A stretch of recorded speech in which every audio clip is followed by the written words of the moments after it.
ദൈവതിരുനാമത്തിന് മഹത്വം ഉണ്ടാകട്ടെ. ബൈബിളിൽ രേഖപ്പെടുത്തിയിരിക്കുന്ന അനുഗ്രഹങ്ങൾ നമ്മുടെ വ്യക്തിപരമായ ജീവിതത്തിലേക്ക് എത്തണമെങ്കിൽ ഈ അനുഗ്രഹം എന്താണെന്ന് വചനാടിസ്ഥാനത്തിൽ നന്നായി മനസ്സിലാക്കണം. ആരെങ്കിലും നമ്മുടെ തലയിൽ കൈവച്ച് അനുഗ്രഹിച്ച് പ്രാർത്ഥിച്ചതുകൊണ്ടോ, ദൈവം നിന്നെ അനുഗ്രഹിക്കാനായിട്ട് പോകുന്നുവെന്ന് ദൂത് പറഞ്ഞതുകൊണ്ടോ ഒന്നും പെട്ടെന്നൊന്നും വരുന്നതല്ല യഥാർത്ഥമായ ദൈവാനുഗ്രഹങ്ങൾ. ഇന്ന് ഏറ്റവും അധികം തെറ്റിദ്ധരിക്കപ്പെട്ടുകൊണ്ടിരിക്കുന്ന ഒരു കാര്യമാണ് അനുഗ്രഹങ്ങൾ.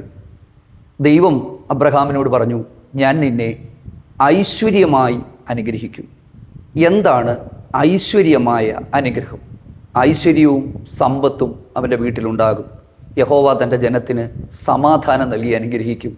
ക്രിസ്തുവിൻ്റെ വചനം ഐശ്വര്യമായി നിങ്ങളുടെ ഹൃദയത്തിൽ വസിക്കട്ടെ, അല്ലെങ്കിൽ വാഴട്ടെ. എന്താണ് യഥാർത്ഥമായ അനുഗ്രഹം? ഇന്ന് നമ്മൾ വിചാരിക്കുന്നത് കുറച്ച് പണമുണ്ടായി, വീടുണ്ടായി, സമ്പത്തുണ്ടായി, അതാണ് അനുഗ്രഹം. ഒരിക്കലുമല്ല.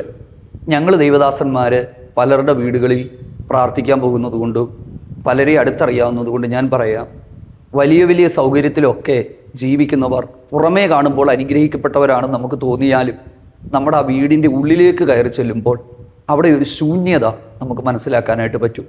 പരസ്പരം മിണ്ടാതെ മുറികളിൽ മാറി മാറി കിടക്കുന്ന ഭാര്യ ഭർത്താക്കന്മാർ, അനുസരണമില്ലാത്ത മക്കൾ എല്ലാം ജീവിതത്തിലുണ്ട്. ഈ ആളുകൾ പറയുന്ന അനുഗ്രഹവും സമ്പത്തും ഒക്കെ ഉണ്ട്, പക്ഷേ സമാധാനമില്ല, ഐശ്വര്യമില്ല. അപ്പം എൻ്റെ പ്രിയപ്പെട്ടവരെ, നിങ്ങളാരും വഞ്ചിക്കപ്പെടരുത്. യഥാർത്ഥമായ ഒരനുഗ്രഹം എന്താണ് എന്ന് ഞാൻ വചനാടിസ്ഥാനത്തിൽ നിങ്ങളോട് തെളിയിക്കുവാനായിട്ട് ആഗ്രഹിക്കാം. അതിന് ഏറ്റവും അധികം ആളുകൾ എടുത്ത് പ്രസംഗിക്കുന്നത് അബ്രഹാമിൻ്റെ അനുഗ്രഹം എന്നാണ്. അത് നന്നായി ദൈവജനം ശുശ്രൂഷിക്കുന്ന ആളുകളുണ്ട്, പക്ഷെ സത്യസന്ധമായി നമ്മളിത് പരിശോധിക്കുമ്പോൾ ഒരുപാട് ദുർവ്യാഖ്യാനങ്ങൾ അബ്രഹാമിനെക്കുറിച്ച് ഉണ്ട്. എന്നെ അനുഗ്രഹിക്കൂ, എന്നെ അനുഗ്രഹിക്കൂ എന്ന് 100 പ്രാവശ്യം പറഞ്ഞാലും അങ്ങനെയൊന്നും ദൈവം അങ്ങനെയൊന്നും പെട്ടെന്നൊന്നും ആരെയും അനുഗ്രഹിക്കില്ല. തെറ്റിദ്ധരിക്കപ്പെടരുത്. വെറുതെ ജീവിതത്തിൽ ഉഴന്ന് നട്ടം തിരിഞ്ഞു പോകല്ലേ. ഞാൻ വചനാടിസ്ഥാനത്തിൽ ദൈവം വെളിപ്പെടുത്തിയ ചില കാര്യങ്ങൾ നിങ്ങളുമായിട്ട് പങ്കുവെക്കുവാനായിട്ട് ആഗ്രഹിക്കുകയാണ്. സത്യത്തിൽ എപ്പോഴാണ് ദൈവം അബ്രഹാമിനെ അനുഗ്രഹിച്ചത്? എന്താണ് അബ്രഹാമിൻ്റെ അനുഗ്രഹം? ദൈവം അനുഗ്രഹിക്കുന്നതിന് മുമ്പേ തന്നെ അബ്രഹാം സമ്പന്നനായിരുന്നു എന്നുള്ള കാര്യം അറിയാവും. വചനത്തിൽ നിന്ന് ഞാൻ നിങ്ങൾക്ക് തെളിയിച്ചു തരാം. നമ്മളൊക്കെ ചിന്തിക്കുന്നതിനും അപ്പുറത്തായിരുന്നു അബ്രഹാമിനുണ്ടായ സമ്പത്തെന്നൊക്കെ പറയുന്നത്. നമ്മൾ ഇന്ന് ഈ കണക്ക് കൂട്ടുന്ന പോലെയൊന്നുമല്ല. അത് വളരെ സാവകാശം വചനത്തിൽ നിന്ന് മനസ്സിലാക്കണം. ഈ വചനം കേൾക്കാനായിട്ട് ആൾക്കാർക്ക് വലിയ താല്പര്യമില്ല. അനുഗ്രഹിക്കപ്പെടുവാനുള്ള കുറുക്കുവഴികൾ അന്വേഷിക്കുകയാണ്. അതുകൊണ്ട് പറ്റുന്നത് എന്താണെന്നറിയാവോ? ഇത് കേട്ട് കുറച്ച് രോമാഞ്ചമൊക്കെ കൊണ്ട് ആളുകൾ പോകുന്നു എന്നല്ലാതെ ജീവിതത്തിൽ പ്രത്യേകിച്ച് മാറ്റങ്ങളൊന്നും ഉണ്ടാകുന്നില്ല. അതിന് വചനം നന്നായി പഠിക്കണം.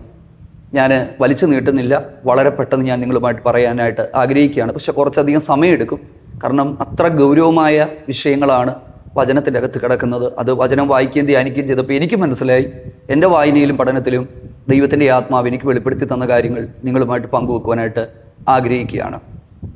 സത്യത്തിൽ ദൈവം അബ്രഹാമിനോട് പറഞ്ഞു, ഞാൻ നിന്നെ ഐശ്വര്യമായി അനുഗ്രഹിക്കും. അതിനു മുമ്പ് ഒരിക്കൽ പോലും ഐശ്വര്യമായി അനുഗ്രഹിക്കുമെന്ന് പറഞ്ഞിട്ടില്ല. അനുഗ്രഹിക്കുമെന്ന് പറഞ്ഞിട്ടുണ്ട്, ഐശ്വര്യമായിട്ട് അനുഗ്രഹിക്കുമെന്ന് പറഞ്ഞത് ഏകജാതനായ മകനെ അനുസരണത്തോടെ കൊടുക്കാൻ തയ്യാറായപ്പോഴാണ്. അപ്പോൾ അനുസരണത്തിൽ നിന്നാണ് അനുഗ്രഹം ഉണ്ടാകുന്നത്. അതാണ് ഞാൻ കുറച്ചു മുമ്പ് പറഞ്ഞത്. ദൂതുക കേട്ടതുകൊണ്ടോ ആലോചന പറഞ്ഞതുകൊണ്ടോ തലയെ കൈവച്ചുകൊണ്ടോ ഒന്നും കിട്ടുന്നല്ല. അത് ഞാൻ തെളിയിച്ചു തരാം വചനത്തിൽ നിന്ന്. വളരെ പെട്ടെന്ന് നമുക്ക് മുമ്പോട്ട് പോകാം. ഉൽപ്പത്തി പുസ്തകം 12-ാം അധ്യായത്തിൽ അബ്രഹാമിന് 7 അനുഗ്രഹങ്ങളാണ് ദൈവം കൊടുക്കുന്നത്. പക്ഷേ നമ്മൾ വളരെ ശ്രദ്ധിക്കേണ്ട ഒരു കാര്യമുണ്ട്. ഞാൻ നിന്നെ അനുഗ്രഹിക്കും, ഭൂമിയിലെ ജാതികൾ നിന്നിലൂടെ അനുഗ്രഹിക്കപ്പെടും. ആ അനുഗ്രഹങ്ങളെല്ലാം ഒന്നും ഞാൻ നിങ്ങളുമായിട്ട് പങ്കുവെക്കുന്നില്ല. പക്ഷേ ദൈവം അനുഗ്രഹിക്കുമെന്ന് പറയുമ്പോഴും അബ്രഹാം സമ്പന്നനായിരുന്നു, സ്വത്തുള്ളവനായിരുന്നു. എങ്ങനെ മനസ്സിലായി? ഉൽപ്പത്തി 12:5 ഇങ്ങനെയാണ് രേഖപ്പെടുത്തിയിരിക്കുന്നത്. അബ്രഹാം ഹാരാനിൽ നിന്ന് പുറപ്പെടുമ്പോൾ അബ്രഹാമിനും സഹോദരപുത്രനായ ലോത്തിനും തങ്ങൾ ഉണ്ടാക്കിയ സമ്പത്ത്, തങ്ങൾ സമ്പാദിച്ച ആളുകൾ. അപ്പോൾ ദൈവം അബ്രഹാമിനെ അനുഗ്രഹിക്കുന്നതിന് മുമ്പേ തന്നെ താൻ സമ്പത്തുണ്ടാക്കിയവനാണ്. എന്ത് തരത്തിലുള്ള സമ്പത്തും ആളുകളുമാണെന്ന് ഞാൻ നിങ്ങളോട് പറഞ്ഞു തരാം. അതൊന്ന് ഞാൻ വചനാടിസ്ഥാനത്തിൽ ഒന്ന് മനസ്സിലാക്കാൻ പോവുകയാണ്. ഉൽപ്പത്തി 12 എന്ന് പറയുന്നത് ഒരു പുതിയൊരു അധ്യായമാണ്, പുതിയൊരു തുടക്കമാണ്. അതായത് ഉൽപ്പത്തി പുസ്തകം 1 മുതൽ 11 വരെയുള്ള അധ്യായങ്ങളിൽ മാനവജാതിയുടെ ചരിത്രത്തിൽ ദൈവത്തിൻ്റെ ഇടപെടലുകളുണ്ട്. പക്ഷേ തലമുറകളായി നിരന്തരമായ ഒരു ഇടപെടൽ ഇല്ല. പലരോടും ദൈവം ഇടപെട്ടിട്ടുണ്ട്. ഹാനോക്ക്, നോഹ, ശേത്തിൻ്റെ കാലത്ത് ആരാധനയുണ്ടായിരുന്നു.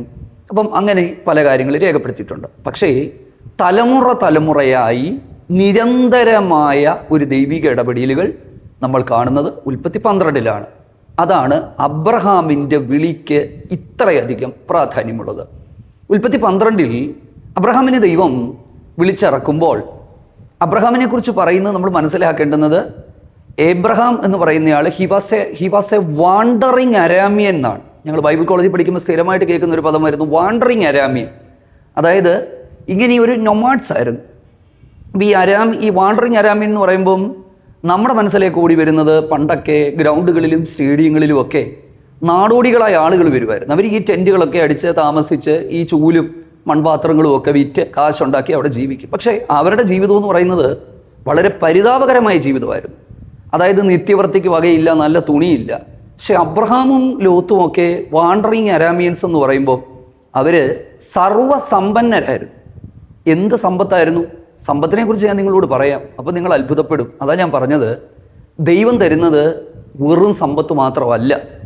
അങ്ങനെയായിരുന്നു ദൈവത്തിന് അബ്രഹാമിന് അത് മാത്രം കൊടുത്താൽ മതിയായിരുന്നു. അതല്ല പ്രിയപ്പെട്ടവരെ, നമ്മളൊന്ന് മനസ്സിലാക്കണം. ഇതിനപ്പുറത്തുള്ള ദൈവാനുഗ്രഹം എന്താണെന്ന് മനസ്സിലാക്കി നമ്മൾ ദൈവമുമ്പിൽ ഒന്ന് കരയാനും അനുഗ്രഹത്തോടുള്ള സമീപനം മാറ്റണം. ദൈവത്തോടുള്ള സമീപനം മാറ്റണം. വചനാടിസ്ഥാനത്തിൽ കണ്ണുകൾ തുറക്കപ്പെടണം. ശ്രദ്ധിച്ച് മനസ്സിലാക്കണം. അബ്രഹാമിൻ്റെ സമ്പത്തിനെക്കുറിച്ചും അബ്രഹാമിൻ്റെ പവറിനെ കുറിച്ചും ഒന്ന് മനസ്സിലാക്കണമെങ്കിൽ ഉൽപ്പത്തി പുസ്തകം 14-ാം അധ്യായം നമ്മളൊന്ന് പഠിക്കണം. അവിടെ ഒരു യുദ്ധം ഉണ്ടാകുന്നുണ്ട്.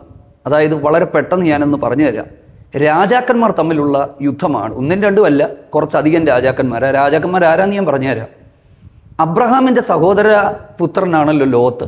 ഇദ്ദേഹം സോദോം ഗോമോറ പട്ടണത്തിൽ പാർക്കുന്ന സമയത്ത് ഒരു യുദ്ധം ഉണ്ടാകുന്ന 2 കൂട്ടർ തമ്മിൽ. അതിൽ ഒരു കൂട്ടർ, അതായത് ശിനാർ രാജാവായ അമ്രാഫേൽ. ഈ ഉൽപ്പത്തി പുസ്തകം 14-ാം അധ്യായം ആരംഭിക്കുമ്പോൾ തന്നെ അവിടെ എഴുതിയിരിക്കുന്ന ഈ ശിനാർ രാജാവിനെയാണ് അബ്രഹാം പോയി തോൽപ്പിച്ചതെന്ന് ഓർക്കണം. ശിനാർ രാജാവ് എന്ന് പറയുന്ന ആര്?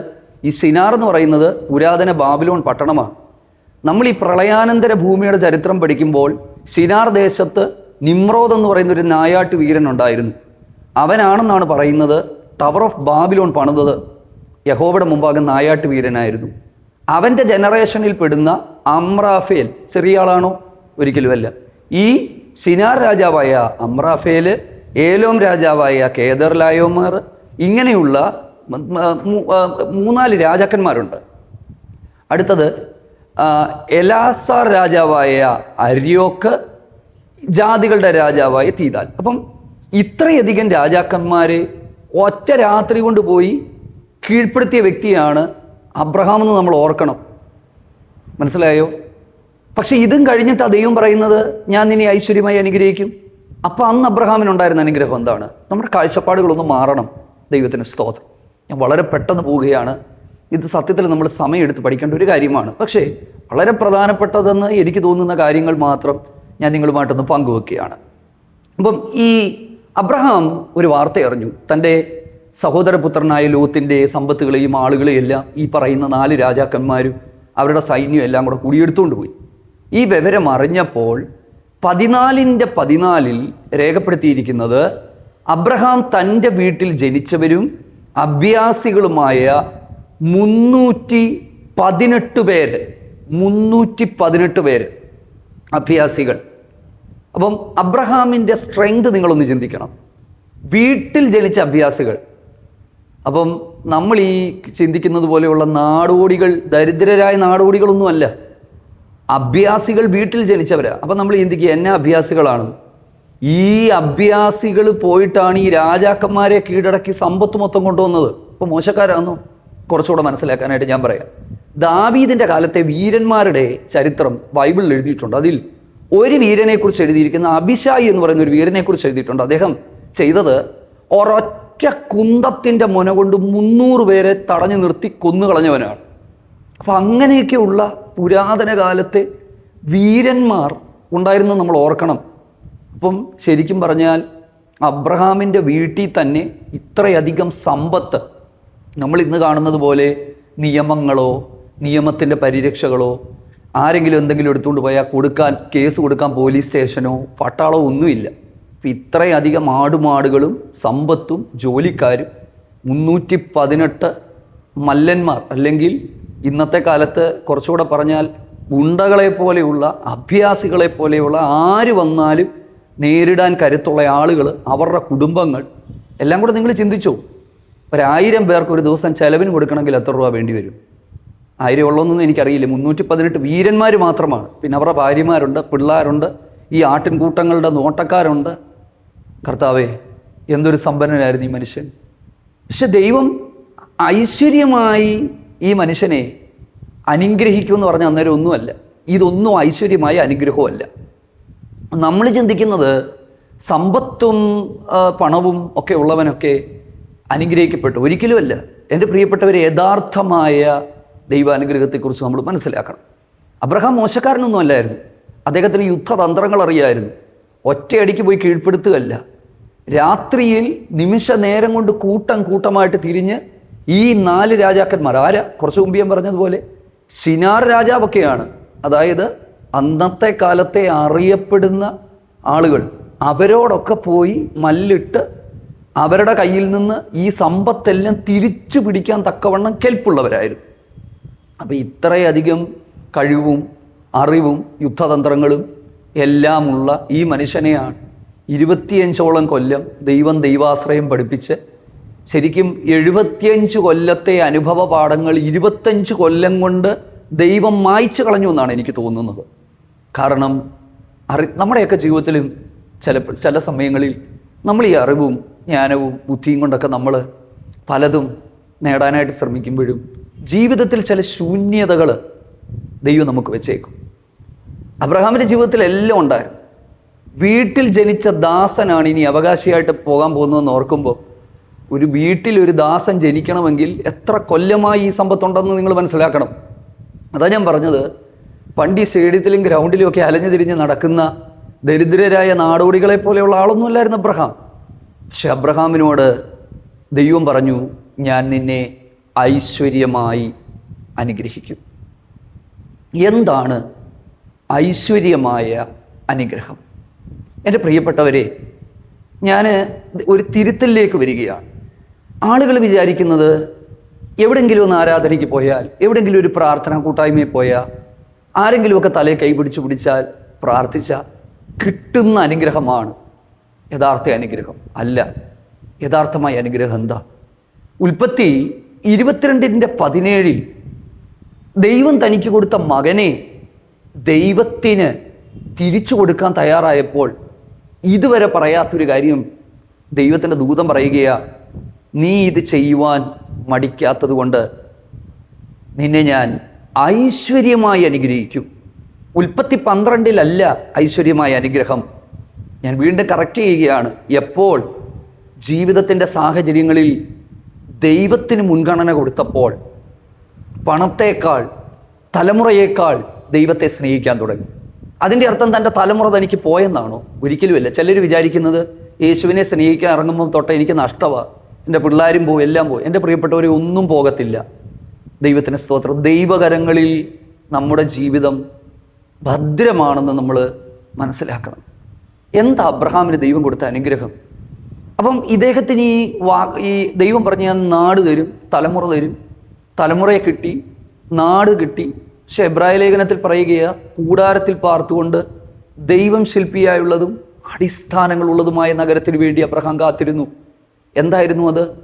അബ്രഹാമിന് മനസ്സിലായി ഈ സമ്പത്തും ഇതെല്ലാം പോകും, പക്ഷെ ഏറ്റവും വലുത് എനിക്ക് വേണ്ടി, ഞങ്ങൾക്ക് വേണ്ടി കർത്താവ് ഉണ്ടാക്കാൻ പോകുന്നൊരു പട്ടണമാണ്. നിത്യതയെക്കുറിച്ചുള്ള വെളിപ്പാട്. നമ്മൾ ചിന്തിക്കും ആദിമ പിതാക്കന്മാർക്കും ഭക്തന്മാർക്കും അവർക്കൊന്നും നിത്യതയെക്കുറിച്ച് വെളിപ്പാടില്ലായിരുന്നു. ഞാൻ ചോദിക്കട്ടെ, നിത്യതയെക്കുറിച്ചുള്ള ഒരു വെളിപ്പാട് നമ്മുടെ ഹൃദയത്തെ ഭരിക്കുന്നുണ്ടോ? അടുത്തത്, എന്താണ് ഈ ഐശ്വര്യമായ അനുഗ്രഹം? ഐശ്വര്യമെന്ന് പറയുന്നത് ആത്മീകമാണ്. അതായത് ഞാൻ വചനത്തിൽ നിന്ന് തെളിയിക്കാം. സങ്കീർത്തനം 29:11 വാക്യം, യഹോവ തൻ്റെ ജനത്തിന് ശക്തി നൽകും, യഹോവ തൻ്റെ ജനത്തിന് സമാധാനം നൽകി അനുഗ്രഹിക്കും. എന്തെല്ലാം അനുഗ്രഹങ്ങൾ ജീവിതത്തിലുണ്ടെങ്കിലും സമാധാനം എന്ന് പറയുന്ന ഒരു കാര്യം ജീവിതത്തിൽ ഇല്ലെങ്കിൽ ആ അനുഗ്രഹങ്ങളെല്ലാം വെള്ളത്തിൽ വരച്ച വര പോലെയുള്ളൂ. സമാധാനം അനുഗ്രഹത്തെക്കാൾ വലുതാണ്. ഇത് ദൈവത്തിനാണ് നമുക്ക് തരാനായിട്ട് പറ്റുന്നത്. തെളിവ് ഞാൻ പറയാം. യാക്കോബ് ദൈവത്തിൻ്റെ ദൂതനോട് രാത്രിയിൽ മൊത്തം മൽപ്പിടിച്ചിട്ട് പറഞ്ഞു, നീ എന്നെ അനുഗ്രഹിച്ചിട്ടല്ലാതെ ഞാൻ നിന്നെ വിടത്തില്ല. സത്യത്തിൽ യാക്കോബിന് അനുഗ്രഹങ്ങളുണ്ടോ? ഉണ്ട്. 20 വർഷത്തോളം അമ്മായിയപ്പൻ്റെ വീട്ടിൽ താമസിച്ച് തിരിച്ചു വന്നപ്പോഴും വടിയോടുകൂടെ യോർദാൻ കടന്നവൻ 2 കൂട്ടമായി മാറി. ഭാര്യമാരെ ദൈവം കൊടുത്തു, സമ്പത്ത് ദൈവം കൊടുത്തു, ആടുകളെ ദൈവം കൊടുത്തു. പക്ഷെ എന്നെ ഇനി അനുഗ്രഹിക്കണമെന്ന് പറഞ്ഞതിൻ്റെ അർത്ഥം എന്താ? ഇതെല്ലാം ഉണ്ടെങ്കിലും സമാധാനം വേണം ജീവിതത്തിൽ. സഹോദരൻ കൊല്ലാനായിട്ട് വരുന്നു, എന്തായിത്തീരുമെന്നറിയില്ല. ഇങ്ങനെ ഒരു സാഹചര്യത്തിൽ താൻ പറയുക, ദൈവമേ എന്നെ അനുഗ്രഹിക്കണമേ. നമുക്ക് ദൈവത്തോട് പറയാം, കർത്താവേ ഞങ്ങളെ സമാധാനം നൽകി ഞങ്ങൾക്ക് അനുഗ്രഹിക്കണം. യേശു പറഞ്ഞു, എൻ്റെ സമാധാനം ഞാൻ നിങ്ങൾക്ക് തരുന്നു, ലോകം തരുന്നത് പോലെയുള്ള സമാധാനമല്ല ഞാൻ നിങ്ങൾക്ക് തരുന്നത്. സങ്കീർത്തനത്തിലേക്ക് നമ്മൾ വരുമ്പോൾ 112 സങ്കീർത്തനത്തിന് 3-ാമത്തെ വാക്യം, ഐശ്വര്യവും സമ്പത്തും അവൻ്റെ വീട്ടിൽ ഉണ്ടാകും. ആരുടെ വീട്ടിലുണ്ടാകും? ഈ വാക്യം ഒരു ബോർഡിൽ എഴുതി വീടിൻ്റെ ഹോളിൽ ഭിത്തിയിൽ അടിച്ചു വെച്ചാൽ ഈ അനുഗ്രഹം വരത്തില്ല. എങ്ങനെ ഈ അനുഗ്രഹം വരും? വചനം പഠിക്കണം. 112 സങ്കീർത്തനം പഠിക്കുക. 1, യഹോവയുടെ കൽപ്പനകളിൽ ഇഷ്ടപ്പെട്ട് അവൻ്റെ വഴികളിൽ നടക്കണം. അവനാണ് സമ്പത്തിന് മുന്നേ ഐശ്വര്യം ഉണ്ടാകുന്നത്. ഞാൻ ചോദിക്കട്ടെ, നമുക്ക് പിന്നെ AC മുറി നമുക്ക് ഉണ്ടാക്കിയിടാം, 50,000 രൂപ വിലയുള്ള മെത്ത നമുക്ക് മേടിക്കാം. പക്ഷെ അതിൽ കിടന്ന് ഉറങ്ങണമെങ്കിൽ മേളിയിരിക്കുന്നത് തീരുമാനിക്കണം. മനോഹരമായ വീടുകൾ നമുക്ക് പണിത്, എത്രയോ ഇടത്ത് ഭാര്യ ഭർത്താക്കന്മാർ പരസ്പരം മിണ്ടാത്തവർ വാട്സാപ്പിൽ മാത്രം മെസ്സേജുകൾ അയക്കുന്നത്. ഐശ്വര്യമില്ല. ഐശ്വര്യം ദൈവാനുഗ്രഹമാണ്. ദൈവം സമ്പത്തല്ല ആദ്യം തരുന്നത്, ഐശ്വര്യമാണ്. ദൈവം നമ്മളെ നോക്കുമ്പോൾ ഞാനിതെല്ലാം കൊടുത്താൽ ഇവൻ ഇത് അനുഭവിക്കാൻ പറ്റുമെന്ന് ദൈവം നോക്കും. മനസ്സിലായോ? ഇന്ന് നമ്മൾ ലോകത്തിൽ നമ്മൾ കാണുന്ന പലതിനെയും ദൈവാനുഗ്രഹമായി നമ്മൾ തെറ്റിദ്ധരിക്കുമ്പോൾ, പുതിയ നിയമത്തിലേക്ക് ഞാൻ വന്നിട്ടില്ല, വരാം, ശ്രദ്ധിച്ച് കേൾക്കണം. ആർക്കാണ് ഈ ഐശ്വര്യവും സമ്പത്തും ഉണ്ടാകുന്നത്? 2 കാര്യങ്ങളാണ്. 1, യഹോവയുടെ കൽപ്പനകളിൽ ഇഷ്ടപ്പെടുക. 2, നേരുള്ളവരുടെ തലമുറ അനുഗ്രഹിക്കപ്പെടും, നേരുള്ളവരുടെ സന്തതി അനുഗ്രഹിക്കപ്പെടും. നേരോടെ നടക്കണം. ദൈവത്തെ സേവിക്കുന്നു എന്ന് പറഞ്ഞിട്ട് എങ്ങനെയും നടക്കുകയല്ല. സാമ്പത്തിക കാര്യത്തിൽ, കുടുംബ ബന്ധത്തിൽ, ദൈവമേൽപ്പിച്ച ഉത്തരവാദിത്തങ്ങളിൽ നേരും സത്യസന്ധതയും വിശ്വസ്തതയും വിശുദ്ധിയും ഉണ്ടാകണം. അവനാണ് ഐശ്വര്യം ദൈവം കൊടുക്കുന്നത്, സമ്പത്ത് ദൈവം കൊടുക്കുന്നത്. ആ 112 സങ്കീർത്തനത്തിൽ 2 ഭാഗത്താണ് നേരുള്ളവരുടെ തലമുറ അനുഗ്രഹിക്കപ്പെടും. നേര് പറയണം, നേര് പ്രവർത്തിക്കണം, നീതിയോടെ ജീവിക്കണം. നീതിയല്ലാത്ത പ്രവൃത്തി ചെയ്യാൻ പാടില്ല ദൈവമക്കളെ. എൻ്റെ പ്രിയപ്പെട്ടവരെ, ശ്രദ്ധിച്ചതൊന്ന് മനസ്സിലാക്കുക. കൊലോസിയർ 3:16, ഇങ്ങനെ ക്രിസ്തുവിൻ്റെ വചനം ഐശ്വര്യമായി നിങ്ങളുടെ ഹൃദയങ്ങളിൽ വസിക്കട്ടെ. എങ്ങനെയാണ്? ആ ഭാഗം മുഴുവൻ ഞാൻ വായിച്ച് നിങ്ങളുമായിട്ട് പങ്കിടാനായിട്ട് പോയാൽ ഒരുപാട് സമയങ്ങൾ വേണ്ടിവരും. അവിടെ പറയുന്ന കുറച്ച് കാര്യങ്ങളുണ്ട്. സങ്കീർത്തനങ്ങളാലും സ്തുതികളാലും ആത്മീക ഗീതങ്ങളാലും തമ്മിൽ പാടുക, പഠിപ്പിക്കുക. കണ്ടോ, വചനത്തിൻ്റെ പഠനം, ദൈവിക ആരാധന ഉണ്ട് അതിൻ്റെ അകത്ത്. നിങ്ങളുടെ ഹൃദയങ്ങളിൽ കർത്താവിന് പാടുക, ഹൃദയം ദൈവത്തിന് കൊടുക്കണം. അതായത് ഈ ഐശ്വര്യമായി ദൈവത്തിൻ്റെ വചനം വസിക്കണമെങ്കിൽ കുറേ കാര്യങ്ങൾ അതിൻ്റെ പിന്നിലെ വാക്യങ്ങളുണ്ട്. ഞാൻ മറ്റ് ഒരവസരം കിട്ടുന്ന എപ്പോഴെങ്കിലും ഞാൻ അതിനെക്കുറിച്ച് പറയാം. അപ്പം ഈ ഐശ്വര്യം എന്ന് പറയുന്നത് ആത്മീക അനുഗ്രഹമാണ്. ദൈവത്തിന് സ്തോത്രം. പുതിയ നിയമത്തിലേക്ക് വരുമ്പോൾ ആമേൻ, എഫേസ്യ ലേഖനത്തിലൊക്കെ നമ്മൾ വായിക്കുന്നത് സ്വർഗത്തിലെ സകല ആത്മീക അനുഗ്രഹങ്ങളാലും ക്രിസ്തുവിൽ നമ്മെ അനുഗ്രഹിച്ചിരിക്കുന്ന ദൈവവും പിതാവുമായും. പുതിയ നിയമത്തിലേക്ക് നമ്മൾ വരുമ്പോൾ യഥാർത്ഥമായി ഒരു വ്യക്തി അനുഗ്രഹിക്കപ്പെടുന്നു എന്ന് പറയുമ്പോൾ അവൻ യേശുവിനെ രക്ഷകനും കർത്താവുമായി സ്വീകരിച്ച് ദൈവകൽപ്പനകളനുസരിച്ച് വിശുദ്ധിയോടും വേർപാടോടും കർത്താവിൻ്റെ വരവിന് വേണ്ടി അവൻ കാത്തു നിൽക്കുമ്പോൾ അവൻ്റെ ഉള്ളത്തിൽ കർത്താവ് അവൻ്റെ ഉള്ളിലുണ്ടെങ്കിൽ അവൻ അനുഗ്രഹിക്കപ്പെട്ടവനാണ്. അവന് ദൈവരാജ്യത്തിൽ കിട്ടുന്ന പദവി പുത്രത്വത്തിൻ്റെ പദവിയാണ്. മക്കളെങ്കിൽ അവകാശികളാണ്. ദൈവപുത്രൻ എന്ന് പറയുന്നൊരു പദമാണ്. ആ പുത്രത്വത്തിൻ്റെ അകത്ത് സകലതുമുണ്ട്. ഞാൻ ചോദിക്കട്ടെ, നമ്മുടെ നമുക്കൊക്കെ കുഞ്ഞുങ്ങളുണ്ടില്ലേ? നമുക്കൊക്കെ ഭയങ്കര ടെൻഷനാണ്. അവരെ എങ്ങനെ പഠിപ്പിക്കും? അവർക്ക് എങ്ങനെ ഫീസ് അടയ്ക്കും? ഓരോ ടൈം വരുമ്പോഴും ഇരുന്ന് പ്രാർത്ഥിക്കുക, കർത്താവേ എൻ്റെ കുഞ്ഞുങ്ങളെ എങ്ങനെ പഠിപ്പിക്കും, പിന്നെ അവരുടെ ഫീസ് എങ്ങനെ അടയ്ക്കും? ഞാൻ സാധാരണ ഈ ശുശ്രൂഷകളിൽ ഞാൻ ഇങ്ങനെ ശ്രദ്ധിക്കാറുണ്ട്, പറയാറുണ്ട്. എല്ലാവരും ടെൻഷൻ അടിച്ച് കണ്ണുനീരോടെ വേദനപ്പെട്ടിരിക്കുമ്പം ഒരു ടെൻഷനും ഇല്ലാതെ നടക്കുന്ന കുറച്ച് ആൾക്കാരെ നമുക്ക് കാണാൻ പറ്റും. ആരാണെന്നറിയോ? കൊച്ചു കുഞ്ഞുങ്ങൾ. അവർക്കൊരു ടെൻഷനും ഇല്ല. അവരുടെ മുഖത്ത് എപ്പോഴെങ്കിലും എന്തെങ്കിലും വ്യാകുലതകളുണ്ട്. അവരെ വഴക്ക് പറയുമ്പോൾ അവരുടെ മുഖം പാടും. അവർക്കൊരു ടെൻഷനും ഇല്ല ഒരു പ്രായം വരെ. എന്താ കാര്യം? അവർക്ക് ഫീസ് അടയ്ക്കാൻ അവരുടെ മാതാപിതാക്കളുണ്ട്, അവർക്ക് ആഹാരം കൊടുക്കാൻ അവർ അപ്പനും അമ്മയുണ്ട്. അതായത് അവർക്കറിയാം അവരുടെ ഉത്തരവാദിത്തങ്ങൾ നിവർത്തിക്കുന്ന ഒരാൾ ഈ ഭൂമിയിലുണ്ടെന്ന്. എൻ്റെ പ്രിയപ്പെട്ടവരെ, യഥാർത്ഥമായ പുത്രത്വത്തെക്കുറിച്ചുള്ള ഒരു വെളിപ്പാട് നമ്മുടെ ഉള്ളിൽ കയറിയാൽ നമ്മുടെ ആവശ്യങ്ങളെല്ലാം നടത്തുന്ന ഒരു സ്വർഗീയ പിതാവ് നമുക്ക് വേണ്ടിയുണ്ട്. ഒന്നിനെക്കുറിച്ചും നമ്മൾ അമിതമായി ഭാരപ്പെടേണ്ടെന്ന ആവശ്യമില്ല. ബന്ധത്തിലാണ് നമ്മൾ ജീവിക്കുന്നതെങ്കിൽ നമുക്കൊരു സ്വർഗീയ പിതാവുണ്ട്. നമ്മുടെ കാര്യങ്ങൾ പറയാനും നമ്മുടെ കാര്യങ്ങൾ നടത്താനും ഒക്കെ. ഞാൻ 10-20 വർഷമായിട്ട് യേശുവിനെ പ്രസംഗിക്കുന്ന ഒരാളാണ്. ഇതുവരെ ഞാൻ ഒരാളോട് പോലും എനിക്കൊരു1000 രൂപ തരണേന്നോ എന്നെ ഒന്ന് സഹായിക്കണമെന്നോ ഇതുവരെ ഞാൻ പറഞ്ഞിട്ടില്ല. ഇനി അത് പറയാതിരിക്കുകയും ചെയ്യണമെന്നാണ് എൻ്റെ ആഗ്രഹം. അതെന്താണെന്ന് ഞാൻ പറയാം, മിടുക്കായിട്ടല്ല ഞാൻ പറയുന്നത്. നമുക്കൊരാവശ്യം വരുമ്പം നമ്മൾ ആ രാത്രി കാലങ്ങളിൽ നമ്മൾ മുട്ടയിലിരുന്ന് പായലിരുന്ന് ദൈവത്തോട് കരഞ്ഞ് നമ്മുടെ ആവശ്യം പറയുമ്പോൾ, എൻ്റെ പ്രിയപ്പെട്ടവരെ, ദൈവം ഇടപെടാൻ പറ്റുന്ന ആരോടെങ്കിലും ഇടപെടും. നമുക്കുള്ള മുഖാന്തരങ്ങൾ ദൈവം ഒരുക്കും. അതൊന്ന് ചെയ്തു നോക്കുക. നമ്മുടെ പിതാവ് സ്വർഗത്തിലല്ലേ, സമ്പന്നനായ ദൈവമല്ലേ. ആ ദൈവത്തോട് നമ്മുടെ ആവശ്യങ്ങൾ നമുക്ക് പറയാനായിട്ട് കഴിയില്ലേ? കഴിയും. അബ്രഹാം 25-ലധികം വർഷങ്ങൾ ദൈവത്തോടു കൂടെ നടന്നു. ഞാൻ വീണ്ടും പറയുകയാണ്, സമ്പത്തുണ്ടായിരുന്നു, നന്മയുണ്ടായിരുന്നു, എല്ലാം ഉണ്ടായിരുന്നു. പക്ഷേ ഐശ്വര്യമായ അനുഗ്രഹം, എന്താണ് ഐശ്വര്യമായ അനുഗ്രഹം? പറയാം. ഉൽപ്പത്തി 12:1 മുതലുള്ള വാക്യങ്ങളിൽ 7 അനുഗ്രഹങ്ങൾ.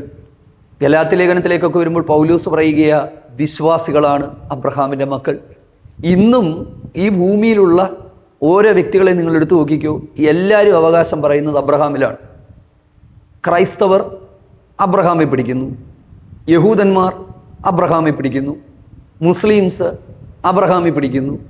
ഈ ഒരുമാതിരിപ്പെട്ട പ്രധാനപ്പെട്ട ജനതകളെയെല്ലാം നമ്മളെടുത്താൽ അവരുടെ എല്ലാം പിതൃത്വവും അവരുടെ എല്ലാം അനുഗ്രഹങ്ങളും അവർ അവകാശപ്പെടുന്നത് അബ്രഹാമിലാണ്. എന്തൊരു വിളിയായിരുന്നു ആ മനുഷ്യനിൽ ദൈവം നൽകി കൊടുത്തത്. ഭൂമിയിലെ ജാതികൾ നിന്നിലൂടെ അനുഗ്രഹിക്കപ്പെടും. ഇന്നും ഓരോ വിശ്വാസികളും യേശു ക്രിസ്തുവിലെ അനുഗ്രഹങ്ങൾ അനുഭവിക്കുമ്പോൾ അവൻ അബ്രഹാമിലൂടെ വന്ന അനുഗ്രഹമാണ്. കാരണം അബ്രഹാമിൻ്റെ സന്തതിയായിട്ടാണ് യേശു കർത്താവ് പോലും ഈ ഭൂമിയിലേക്ക് വന്നത്. ദൈവത്തിന് സ്തോത്രം. കർത്താവ് നിങ്ങളെല്ലാവരെയും ധാരാളമായിട്ട് സഹായിക്കട്ടെ. ഐശ്വര്യമായ അനുഗ്രഹം. അപ്പം അതുകൊണ്ട് ഇന്നു മുതൽ പ്രാർത്ഥിക്കുമ്പോൾ, ദൈവമേ, ഈ ഐശ്വര്യമായ അനുഗ്രഹം അത് എങ്ങനെയാണ്? അത് അനുസരണത്തിലൂടെ, ക്ഷമയിലൂടെ, ദൈവത്തോടു കൂടെയുള്ള യാത്രകളിൽ, നിത്യജീവിതത്തിൽ 25 കൊല്ലം കഴിഞ്ഞതിന് ശേഷം മോനെയും കിട്ടിക്കഴിഞ്ഞതിന് ശേഷമാണ് ഐശ്വര്യമായ അനുഗ്രഹം കിട്ടിയത്. 75-ൽ ഇറങ്ങിയപ്പോഴല്ല. എനിക്ക് പറയാനുണ്ട്, നമ്മുടെ വിശ്വാസത്തിൻ്റെ ജീവിതത്തിൻ്റെ യാത്രകളിൽ കാലങ്ങളിൽ നമുക്ക് കിട്ടുന്ന ചില അനുഗ്രഹങ്ങളുണ്ട്. ക്ഷമയോടെ കാത്തിരുന്ന് ദൈവത്തിൻ്റെ വഴികളിൽ പിന്മാറിപ്പോകാതെ വീഴ്ചകളിൽ നിന്ന് പാഠങ്ങൾ പഠിച്ച് നമ്മൾ മുമ്പോട്ട് പോകുമ്പോൾ ഈ അനുഗ്രഹങ്ങൾ അനുസരണത്തിലൂടെ ദൈവത്തെ മനസ്സിലാക്കി കഴിയുമ്പോൾ നമുക്ക് അവിടുന്ന് തരുന്ന അനുഗ്രഹങ്ങളാണ് ഐശ്വര്യമായ അനുഗ്രഹം. അത് പണമോ സമ്പത്തോ അക്കൗണ്ടിൽ കിടക്കുന്ന രൂപയോ വിലയേറിയ വാഹനങ്ങളോ സൗന്ദര്യമുള്ള മക്കളോ ഭാര്യമാരോ ഒന്നുമല്ല. അതിനെല്ലാം അപ്പുറത്ത് ഒരൈശ്വര്യം, ഒരനുഗ്രഹം അത് നമ്മുടെ ഭവനങ്ങളിൽ ഉണ്ടാകട്ടെ. ചില വീടുകളിലൊക്കെ പ്രാർത്ഥിക്കാനായിട്ട് ചെല്ലുമ്പോൾ നമുക്കറിയാം, ഒരു ഭയങ്കര എല്ലാം ഉണ്ടെങ്കിലും അവിടെ ഒരു ഭയങ്കര ഇരുൾ നമുക്ക് കാണാൻ പറ്റും. ഒരു ഇരുൾ, ഈ മിസ്രൈമിലെ സ്പർശിക്കത്തക്ക ഇരുളെന്ന് പറയുന്ന ഒരു ഇരുൾ. അപ്പം നമ്മൾ ഇന്ന് പ്രാർത്ഥിക്കാനിരിക്കുമ്പോഴേ നമുക്കത് മനസ്സിലാകും. അത് മനസ്സിലാക്കി കഴിയുമ്പോൾ നമ്മൾ അവരോട് ചോദിക്കും, ദൈവം തരുന്ന ആലോചനകൾ, അല്ലെങ്കിൽ അവരോട് ചോദിക്കുമ്പോൾ അവർ പറയും, ദൈവദാസനെ എല്ലാം ഉണ്ട്, സമാധാനമില്ല, ഞങ്ങൾക്ക് സ്വസ്ഥതയില്ല, എന്താ കാര്യം എന്നറിയോ? എല്ലാം ഉണ്ട്, ആ ഒരു ദൈവസാന്നിധ്യം ആ കുടുംബങ്ങളിലില്ല. എന്തുകൊണ്ടാണ്? അനുസരണക്കേടുകൊണ്ട്, എവിടേക്കോ വന്ന പിന്മാറ്റങ്ങൾ കൊണ്ടോ, അല്ലെങ്കിൽ എവിടെയോ ദൈവത്തെ മനസ്സിലാക്കാൻ പറ്റാത്തത് കൊണ്ടോ, വഴിമാറി സഞ്ചരിച്ചത് കൊണ്ടോ ഒക്കെ പറ്റിയതാണ്. മടങ്ങി വരാം ദൈവത്തിങ്കലേക്ക്, അനുസരിക്കാം, അനുഗ്രഹിക്കപ്പെടാം, നിത്യതയ്ക്കായിട്ട് നമുക്ക് അവകാശികളായി തീരാം. കർത്താവ് നിങ്ങളെല്ലാവരെയും ധാരാളമായിട്ട് സഹായിക്കട്ടെ. ആമേൻ.